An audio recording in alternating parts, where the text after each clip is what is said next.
Hello mga tol. So yun no mga tol, sisikapin kong magkaroon ulit tayo ng bagong vlog. Sinabi ko naman sa inyo, so magbablog ulit tayo ngayon no? So ang iano ko sa inyo, i-update ko ngayon sa inyo mga tol, yung bago natin na motor na Sparkle. So konting tips to mga tol sa mga mayroong nakakuha na sa motor natin na Sparkle. Market lang tayo at titignan natin yung motor natin na Sparkle. So bibigyan ko kayo ng konting tips sa ating motor na Sparkle. Ito mga tol, wangis, sabihin na natin copy ng Honda Click no? So ito yung, ayan. So ang ating motor na Sparkle mga tol, yung kanyang mga switch, ayan, yung kanyang mga placer mga tol, mayroon silang single. Ito yung single nila. Tapos kung gusto mo siyang double, so pindutin mo lang to, yung kulay red. So kapag hindi mo nagagamitin yung hazard nya, so pindutin mo lang ulit no? So may hazard siya, hindi katulad nung isang nating motor na kasama to no? So magdadalawang ano ka lang kapag mag-aano ka ng dalawang placer. So ito, pipindutin mo lang yung kulay pula, tapos kung hindi mo nagagamitin, ibabalik mo lang no? Tapos sa starter nya, so ito pa rin, ito yung kanyang starter. Tapos ito yung, dito yung headlight, ayan. Ayan yung ano nya, headlight. Tapos ito yung high and low. Sa headlight ito, tapos sa high and low, so ito na yung high and low no? Ayan. Tapos ang battery nya mga tol, nandito rin sa ilalim. So malaki na yung battery niyan. Tapos mga tol, ang tips na iano ko pa isa ulit sa inyo, ito yung kanyang ano, oil filter. So may oil filter tayo mga tol, yung ano natin, dahil yung ating Sparkle ay mayroon siyang oil filter. So nakalagay siya dito sa ilalim. Ayan. Ayan mga tol. Yung may tatlong tornilyo na yan. Ito kung nakikita nyo mga tol, yan. Sa dalawa, tatlo. Yan yung oil filter nya mga tol no? So pinapalitan yan kada every 6 months no? Pinapalitan yan. So ang ating ano, ang size ng kanyang oil filter ay pang Kawasaki. So kung maghahanap kayo, patanggal nyo yung filter nya doon, tapos magtatanong kayo sa motor parts, kung hahanapin nila yan pang Kawasaki, yun ang sabihin nyo. So ganito yung itsura nun. Ayan yung itsura nya. So brand new to no mga tol, na dumihan lang sa kamay ko no? So ayan yung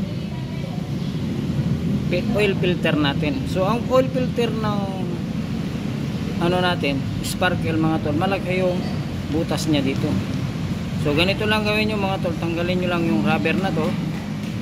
Ayan yung rubber nya. Ayan yung rubber nya. So tatanggalin nyo lang.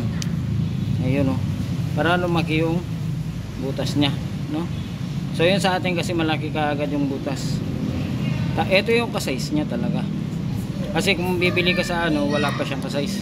Tapos pwede mo rin tanggalin yung spring nya. Nasa sa'yo naman kung hindi mo na tatanggalin o tatanggalin mo. Pero mas maganda kahit hindi na, para lumalaban pa rin siya no? So yun lang yung sa butas nya, kasi yung takip nya, so kasya dapat yung butas.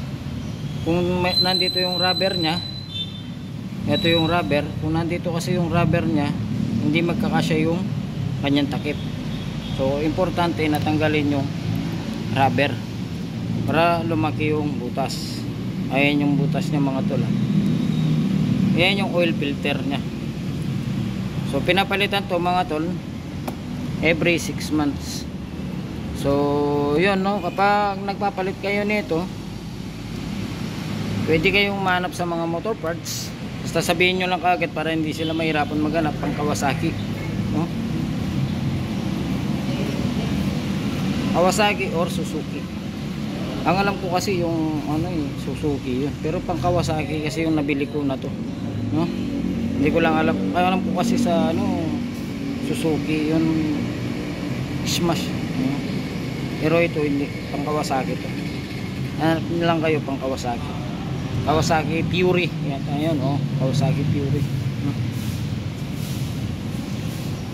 Ayun yung tips ko sa inyo mga tol. Yung kanyang oil filter. Tapos ang kanyang center stand ay kamukha lang din nung ating mga flex. Same lang sila ng center stand. Tapos yung kanyang butso. So napakaganda ng kanyang butso. Malayo siya sa kanyang gulong. So kung magpapalit kayo ng kanyang butso o kaya babuksan nyo na lang, mas maganda siya para yung tunog pa rin niya stock, tapos bilog, no? Hindi siya ganong maingay, para open na siya, mas maganda yung kanyang hatak. So mararamdaman nyo yun kapag hindi pa siya nabuksan, parang pigil yung kanyang hatak. Mayroon siyang konting vibrate, pero mawawala yun kapag pina-open pipe nyo ng konti, no? Kasi wala na kayong ganong pupormahin mga ito. Maporma na siya, okay na siya. So yung copy na Sniper. Maganda na rin yung kanyang gulong. So ang kanyang size ng gulong ay malaki na rin, no? Okay. Tingnan natin yung kanyang size.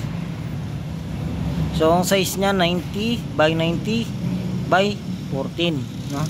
90 by 90 by 14 ang kanyang size sa likod. Sa harap naman ay tingnan natin kung anong size ng harapan niya.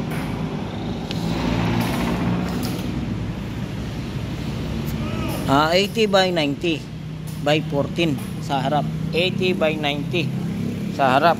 Tapos 90-90 naman sa likod. 90-90 by 14. 80-90 naman sa harap. So yun ang mga tol, konting tips lang sa ating sparkle at konting pasilip, at sana meron kayong konting napulot o na-appreciate sa ating motor, yung hindi pa ganong nakakalam naman, no, sa ating motor. Sabi ko nga, ang vlog natin ay dun sa mga baguhan na gumagamit pa lang sa mga motor natin, no? So karamihan naman, maraming alam na yung mga ibang tao, nakakaalam na, so nakakaintindi na kasi maraming nakakapanood na ng YouTube. Pag nila alam, so nagsa-search lang sila. So ito, hindi tayo nagmamarunong, so tinuturo lang natin to sa mga baguhan na gumagamit ng ating mga motor. So paano mga tol, saglit lang to, pasilip at konting tips sa ating motor na sparkle. So paano mga tol, hanggang dito na lang, paalam.